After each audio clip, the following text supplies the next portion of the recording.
Сәлеметсіздер ме? Мен Қанағат Сәйітхан Байзидаұлы, тарих және қоғамдық пәндер оқытушысымын.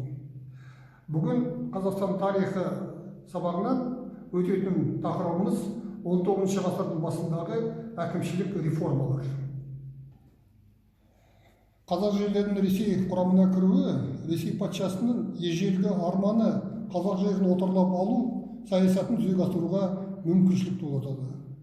Дегенмен, сол кездегі қазақ ханы Абылайдың дербес саясат жүргізуі, орыс патшасын толығымен қазақ жерін өзіне қарату мүмкін болмады. Сонымен қатар 19 ғасырдың аяғында кіші жүзді қамтыған, сырым бастаған ұлт-азаттық көтеріліс қазақ жерінде Ресей патшасына қарсы тұратын хандардың, қолбасшылардың және оған еретін халықтың бар екендігін көрсетті. 1781 жылы Абылай хан өлгеннен кейін қазақ жерінде, қазақ хандығында ыдырау процесі басталды. Міне осы мүмкіншілікті жақсы пайдаланған Ресей патшасы 19 ғасырдың басында қазақ жерінде әкімшілік реформалар жүргізуді мақсат етті. Бұндағы негізгі мақсат қазақ жерлерін өз үстемдігіне алу, қазақ жерінің байлығын өзінің меншігіне айналдыру болды. Осы мақсатты жүзеге асыру үшін 1822 жылы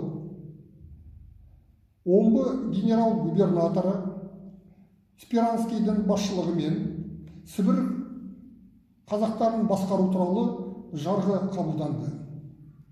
Жарғыға сәйкес орта жүзде хандық билік жойылып, аға сұлтандар басқару институты енгізілді. Енді орта жүзде басқару жүйесі үш сатылы басқару жүйесіне енді. Ол ауыл старшындары басқаратын болды.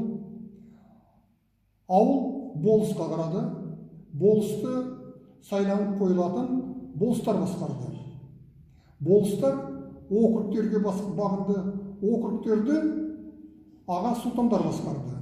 Ал округтер генерал-губернаторлыққа бағынатын болды. Сонымен қатар, осы жарғыға сәйкес орта жүздегі билер соты таратылып, оның орнына округтік соттар қалыптастырды. Міне осы әкімшілік реформаны жүзеге асыру арқылы орыс патшасы орта жүздегі хандық билікті жойып, орта жүзді толық өз қарамағына, яғни өзінің отарлау саясатына енгізді. Яғни орта жүз енді толығымен Ресей патшасының меншігі болып саналды. 1824 жылы Орынбор генерал-губернаторы Эссен басшылығымен кіші жүз қазақтарын басқару туралы жарғы қабылданды. Бұл жарғыға сәйкес кіші жүз екіге бөлінді. Бір бөлігі кіші орда немесе Бөкей хандығы деп құрылып, онда Бөкей хан хандық құрды. Бөкей хандығы 1847 жылға дейін өмір сүрді. 1847 жылдан кейін Бөкей хандығы да таратылды.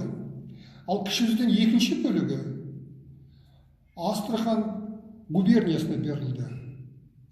Екі жарғы 1822 жылғы Орынбор қазақтарын басқару туралы жарғы, яғни орта жүз қазақтарын басқару туралы, және 1824 жылғы Орынбор кіші жүз қазақтарын басқару туралы жарғының негізгі түпті мақсаты Ресей патшасының қазақ жерін өз отарлау саясатына алу, қазақ жерінің байлығына ие болу, орыс шенеуніктерінің үстемдігін орнату болды. Сөйтіп, 19 ғасырдың басындағы әкімшілік реформаларға сәйкес орта жүз мен кіші жүз толығымен Ресей патшасының отарына айналды. Енді ұлы жүздің Ресей отаршылдығына енбеу себебі, біріншіден ұлы жүз Орта Азия хандықтары Хиуа, Қоқан хандықтарының езгісінде отырды. Екінші, Ресей патшасы ұлы жүзге әскер жіберуге де мүмкіншілігі болмады. Себебі ұлы жүз Ресей шекарасынан алыста болды. Екінші, Ресейдің ішкі жағдайы да өте тұрақсыз еді. Сондықтан да Ресей ұлы жүзді тек қана 19 ғасырдың ортасында 1848 жылдардан бастап өз қарамағына алды. Сөйтіп 19 ғасырдың бірінші жартысында қазақ хандығы толығымен Ресей отарына айналды.